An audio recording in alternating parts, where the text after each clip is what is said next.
Hello, this is Matt, and today I'm making a quick video all about intuition. Now, I've been studying intuition for the last few months in Bob Proctor's Inner Circle, so I thought I'd just make a quick presentation just to give a breakdown as simple as I can about intuition. Now, what is intuition? I believe the definition is quite basic, and if we break down the word itself, it's very apparent. Intuition. Okay, intuition. Now, in the dictionary, tuition is said to be teaching or instruction. Okay, so the definition that I've come up with is to learn from or receive instruction or guidance from within. Okay, now to understand intuition better, okay, I really want to give you guys a good, better understanding of the mind. Okay, so let this big circle represent the mind, and we're going to split this big circle up into two parts. The top half, the conscious, the bottom half is the subconscious mind. Now we're going to add a small circle to the bottom and call that the body, and then we're also going to put 5 antennas at the top there, and they're going to be the 5 sensory factors. Okay, so what we see, hear, smell, taste, and touch, they're attached to the conscious mind. Now, the conscious mind is also referred to as the thinking mind, okay, or the educated mind. That's where all the books are. Everything that we've learned is all stored there, okay, in the conscious mind. Whereas the subconscious mind is referred to as the emotional mind. Okay, it's the feeling center of our mind. Okay, now information is continuously flowing in through our senses into our conscious mind. Okay, it's continuously flowing in. There's a power that's always flowing in, and we are analyzing this information in our mind.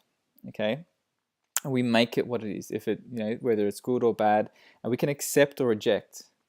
Okay, the conscious mind has the ability to accept or reject anything that's coming in from the outside world.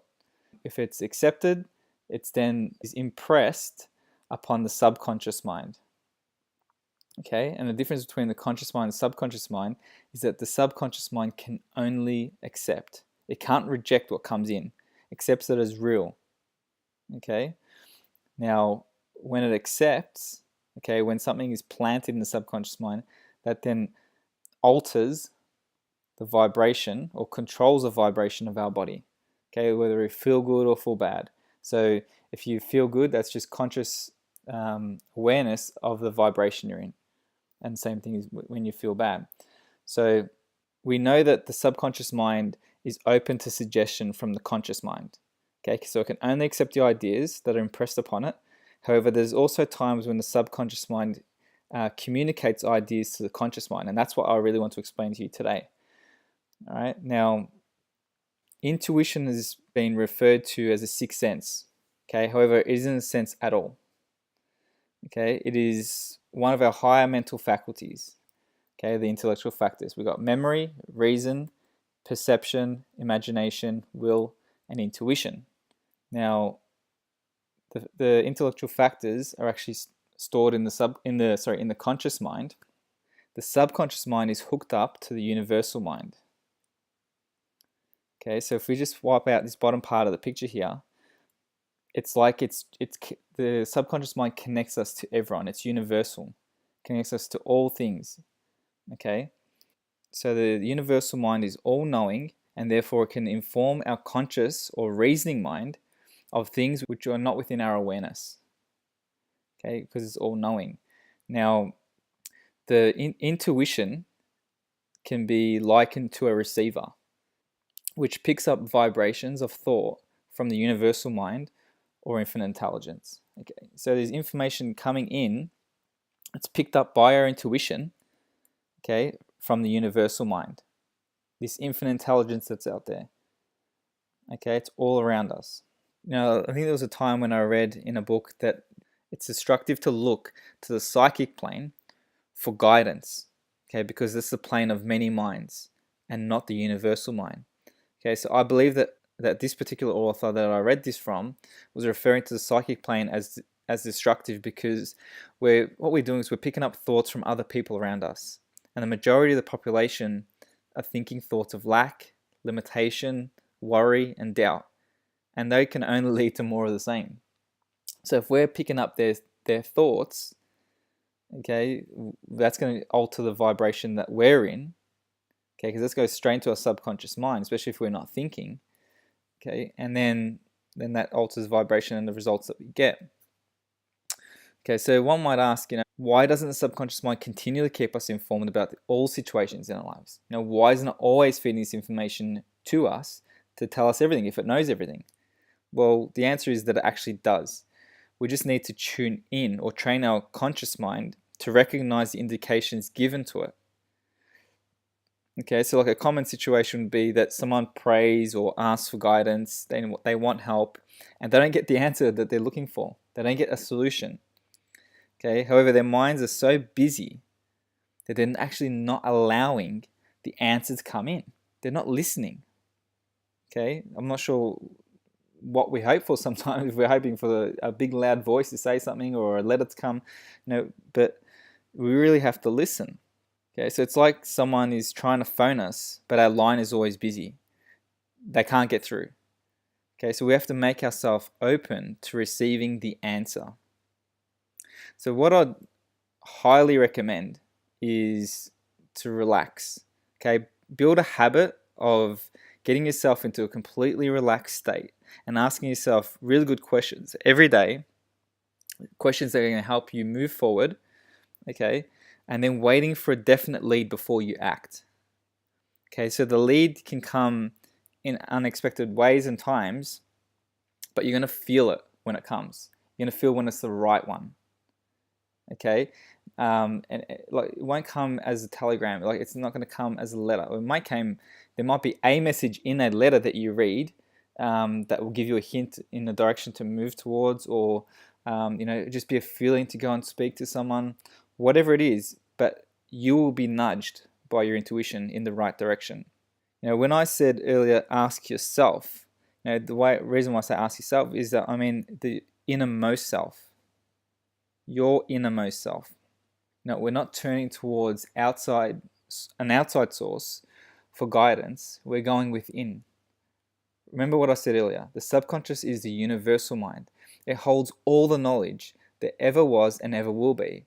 And we can tap into that just like Edison and the Wright brothers did when they were seeking answers to help them with their inventions.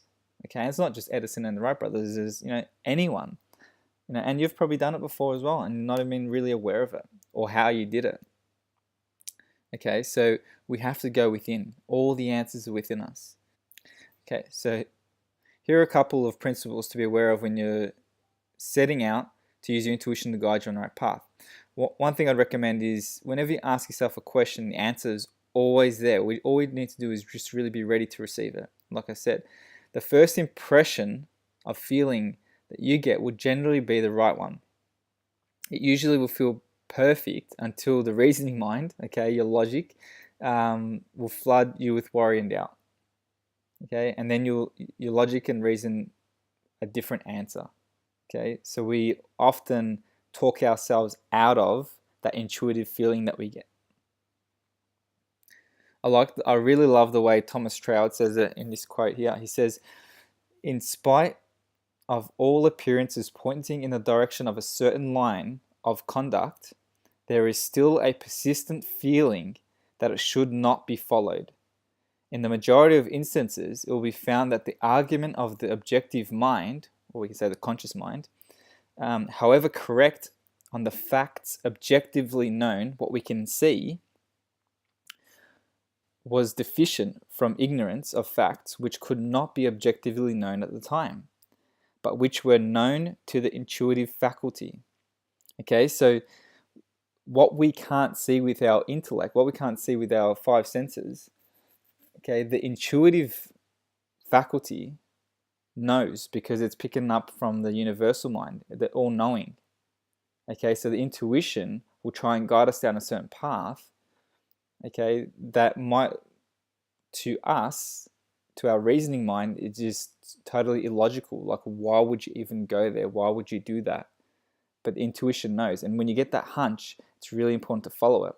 So then Trower goes on to say, before the objective mind has begun to argue on the subject, it is like the surface of a smooth lake, which clearly reflects the light from above.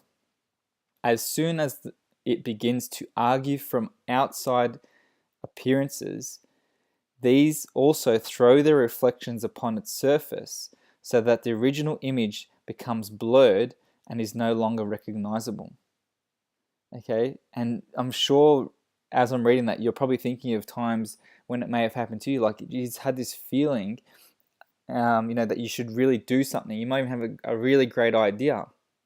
It comes to you as just like in a flash, and then you feel really good about it, and then all of a sudden you start thinking of all these other reasons why it can't work, or why doing something else would be better. Okay, and you're moving away from that original feeling, that hunch. All right, I know it was happening to me this morning. I was watching one of Bob's seminars, and I got a flash of an idea, and it felt really good. A few hours later, my reasoning mind kicked in, and I was just thinking of why it probably wasn't that great of an idea, and why I probably shouldn't execute it now, or why I should wait. But that's literally what we'd call the paradigm kicking in. Okay, and trying to talk us out of it. Okay, so it's very important that we learn to make our intuition our first go-to. Okay, we want to make that the first principle of guidance, all right? Not our reasoning mind, because it never lies. It is the spirit of truth which guides us into all truth. Okay, it's seeking perfect self-expression. So intuition is a spiritual faculty, and it doesn't explain, it simply just points the way. Okay, it's going to lead you on the path of your divine plan or purpose, where you can achieve what we call the square of life. Okay, health, wealth, love, and perfect self-expression. All right, and when you're living this square of life, your days will almost seem like it's play. Okay, it will seem just not going to seem like labor. Okay, and that's what we really want, the way we really want to be living our lives. Okay, so I hope that was really helpful for you guys, and I hope it made sense, and it all ties together, and hopefully clicks a few things for you guys in your mind, and really make a point to develop your intuition. Okay, because when you can start being really intuitive and building its strength, then you're going to be heading down the right path. Okay. All right, guys. Well, thank you very much for your time. I'll looking forward to seeing you in the next video. Take care.